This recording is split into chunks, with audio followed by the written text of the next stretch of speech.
Представляю два письма сотрудников аэропорта. Ряд сотрудников аэропорта Душанбе выразили свою благодарность за то, что их спасли от вора, помешавшего им в их предприятии. Душанбе, ассаляму алейкум, брат Мухаммадикбол.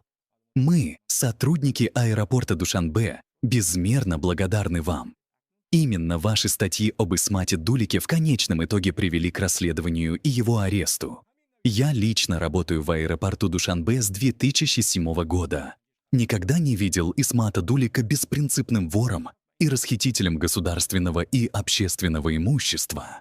500 миллионов сомани, о которых они говорят, это не такая уж большая сумма для Дулика С.